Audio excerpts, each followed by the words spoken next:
Hi, welcome to the Tuesday Afternoon Podcast with Ben and Wrenn. In a time when we're learning to lean more on each other, we are doing this because we want to explore ways to live out our faith every day, even on a beautifully ordinary Tuesday afternoon. Good afternoon and welcome to the Tuesday Afternoon Podcast with Ben and Wrenn. I am Wrenn. And I'm Ben. Thanks for joining us today. We are so glad to have you here as we start our first podcast in December talking about Advent a little bit this week. Yes.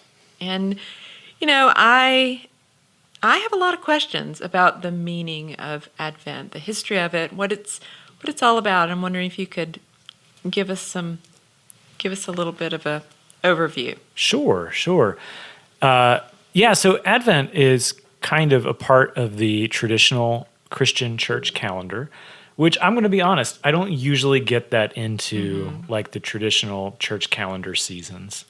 But this year, I've just felt like it's been really helpful and appropriate for my own spiritual life. And we're kind of talking about a book at Hope Fellowship called Honest Advent. The church calendar was designed when people couldn't read, way back in the day, as a way to teach people about the life of Jesus every year. And so Advent is the first season of the year in the church calendar. It comes from the Latin word adventus, which means a coming or an approach. So, simply it is a time to prepare your heart for the coming of Jesus. And this year I'm just thinking about preparing my heart for all the ways that Jesus wants to be present in my life. Yeah. And that's just something I really need this season. And we were talking earlier, there's 4 words that are typically associated with Advent, one for each week. And some churches do them in different orders, but they essentially are hope, peace, joy, and love. And I'm going to be honest, I used to take those words for granted. But this year, they seem very significant to focus on one of those words each week. Yeah. We, in the little town where we live, we have a lot of lights around town, and there's the little Presbyterian church at the other end of Main Street has those, giant, I guess the words are probably 4 feet tall, would you say? Yeah. And they are spaced apart, and all 4 of the words, hope, joy, peace, and love, are just spread out across the lawn. And like you, I felt like in other years past, I thought, that is so cool. I love that. But now it means more. It's just, it seems like it feels like it's deeper. When I drive by, I take it in more than I used to, if that makes sense. And they also, over this past year, when the rest of the Christmas lights are not up, they left the word hope out all year. That almost brought me to tears one day. Yeah. I'll just say, I'm thinking about it right now. It's making me want, because, I mean, it's how great is that to leave that one word out, and for us to be able to drive by every day and see that. It seems like a small thing, but it's very significant. It makes such a difference. And it reminds us that, yes, we always have hope. That's right. Another thing associated with the Advent season is light, as you mentioned. Right. And candles are typically a big part of the Advent season because this time of year, things are getting dark. Yeah. It gets darker and darker earlier every single day. And so it's a time of celebrating the ways that Jesus is a light in the darkness. And 2020, in many respects, has been a particularly dark year. So it seems like a very relevant and powerful theme to kind of meditate and contemplate, Jesus being the light. Yeah, I've been rereading a book of mine, a very simple, easy read. It's called The Cozy Life, and it's about the Danish... you let Kyle and I borrow that one time. Yeah. It's Hygge, I think is how it's pronounced. It's spelled more like it should say Heige, but I think it's Hygge. And it's just all about quiet and light during the time of year when it gets cold and dark and wintry out, and how they really lean into that time of year. It's almost like they look forward to it as a time to just self-reflect and be in peace in their homes and be cozy and light those candles and read and spend time with your closest loved ones and really lean into that. And I think, in our society, we don't necessarily do that as a rule. We're much more extroverted in our society, and I think that this year especially, we're learned to a degree that being quiet and in our own space is actually very healthy and something that we should spend more time doing. Yeah, I used to complain each year that I would get frustrated that every organization that I'm a part of, big or small, feels like they need to have some sort of party, right? Some sort of Christmas event. And I was frustrated because it always kind of distracted from what you're talking about. And being able to focus on the meaning of the season and on family. And then here we are in 2020, and I'm sure it would be nice if I could go to a Christmas party somewhere. But it's even though we've had more time at home this year, I really do think this is a time to focus on the blessings that God brings into our lives. And I don't say that in kind of a tongue-in-cheek Christian way. This year, as many years, just am really confronted with the consumerism. Right. And the ways that economics is kind of like our state religion here in the USA. The other day, I haven't done any shopping like out in stores or anything like that. And I really have zero interest in shopping at all this year because I feel like what you said is so important to focus more on like the really important things, your family, your health, your being together. And I found that when I did try to go online to shop for a little while the other day, that after about an hour, I really felt a little bit angry. Yes. Which I thought was interesting. And I realized that was an hour I wasn't going to get back to put things in a quote-unquote cart so that I could buy things that a month from now may or may not mean anything. I mean, really, right, to the person that I've given a gift to. It will be a nice thing for them to open, and they'll appreciate it and enjoy it. But it's not important in the grand scheme of things. And I just almost felt like I didn't want to do any of that.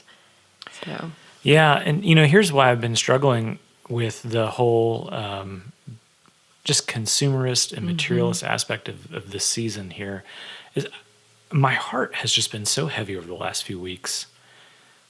It's been kind of a weary time because I just know so many people that are really struggling right now. And it really feels like a strange, surreal distraction to focus on all of this gift giving when really it's not what we need. Yeah, you're right. And I don't know if that makes sense, and it doesn't solve it's not like that solves people's sufferings or the issues. I think it's just an indicator that things are out of balance, and maybe we're noticing that more than ever this year. And without sounding cheesy, like the things I want to give this year are those 4 themes of Advent: peace, hope, love, and joy. I agree. And I think, spreading that message is an okay thing to do. And like you said, I think up until I sat down at the computer to quote unquote shop for things, I didn't think about how it was going to feel weird this year to do that. I don't typically enjoy it that much, and you find just that right thing and you're like, oh, this will be so cool, then that's kind of fun. But I felt like this is not what I need to be doing right now at all. There are so many things, like you said, so many people in need, so many people are hurting or lonely, and I don't know. I'm trying to think of the right word. It just felt like wrong in a way. But I want to be clear. I am still buying gifts this year. Yeah, me too. And and I think it's just always navigating how to do that. And here's one joyful thing to share. One way that I've found to bring some more meaning into the gift giving. So my brother and my two sisters and I are doing a sibling gift exchange. What do you call it? Secret Santa style, where you don't know, you draw someone's name. Oh, and yeah. Yeah, and we all live in 4 different places in the country: Arizona, Ohio, Tennessee, and North Carolina. Wow. And so we're sending each other a gift from our hometowns. It's got to be a local small business gift from your hometown. Oh, I love that so, idea. yeah, we're helping out our friends and neighbors by, participating and supporting their businesses, sharing some local flavor with each other. To me, that's a way to bring some joy into the act of gift giving. Yeah. Well, that's what our oldest, Jack, he and his wife have been in Japan for 3 years. They're back this year. But that was, I think, the most fun that I had at Christmas was putting a care package together for them. And it was, more than half of it was stuff that was from North Carolina that would remind them of home. And that was so fun to be able to do that and just put a little miscellaneous box together and send it to the other side of the world. That's a cool idea. I love that. And you only have to buy for one person. There you go. Is also wonderful. Yeah. We used to do that with John's family because he has 6 siblings. And so we would all draw, and it's just easier that way. But yeah, that's a really good idea. So, Wrenn, let's get to our quotes that we have for the week here soon. But I have just got to tell you, this is not a quote. I have a good, meaningful quote. I've just been laughing off and on the last few weeks about something that Crate and Barrel is doing. I don't know if you've seen this. This is particularly funny living in Christmas tree world that we do here in Allegheny County. They are selling a branch from a tree, and you can look this up on the internet. It is a literal branch from a tree on a piece of twine. And to be fair, it's pre-lit. It is pre-lit. Oh, okay. But they are selling a branch with some twine from a tree that looks like it fell off of any Christmas tree truck here in Allegheny County. I mean, we have these branches all over the roads. Right. And guess they are. I'm not going to ask you to guess. That's unfair. They're selling it for $100. $100 for this branch that you hang on your wall. Well, wow. Yeah. Good news is, as I know you're intrigued, I can see. Yep. You can buy it on clearance now. It's only $59.99. Oh, I checked I'll before go right the show. out and get one. Yeah, so for go get one. From Crate and Barrel, not from the street, but from Crate and Barrel. No, and then you get the whole box and the packaging to go with it, and the anticipation of it's coming soon. Right. It'll be in my mailbox. Wow. Yeah, I'm really surprised by that one. That is surprising. Yeah. So that's my funny slice of life for today. But here's a good serious quote. Okay. This is from our Honest Advent book that we've been looking at. And the author quotes Meister Eckhart. Mm-hmm. And this kind of reminded me of a quote, not a quote, but our conversation a couple weeks ago about finding God in nature.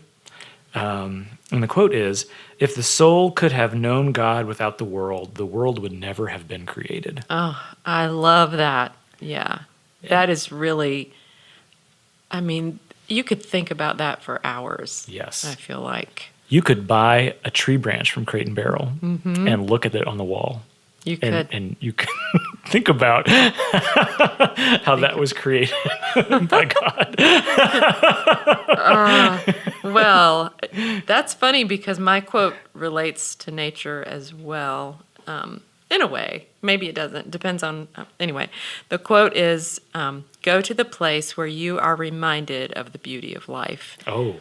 And for me, the first thing that pops into my head is like a creek with water just kind of rolling over really smooth rocks. So where you could find a branch. Yes. A pine branch. Yes. And it wouldn't be pre-lit, though. Yeah, that's a bummer. Probably so. That's a real bummer. That's what Crate and Barrel's for. Yeah, which incidentally is my place that I go to feel. No, I'm just kidding. Sorry out there if any listeners are big Crate and Barrel fans, but we're kind of giving them a hard time today. But the Blue Ridge Parkway for me.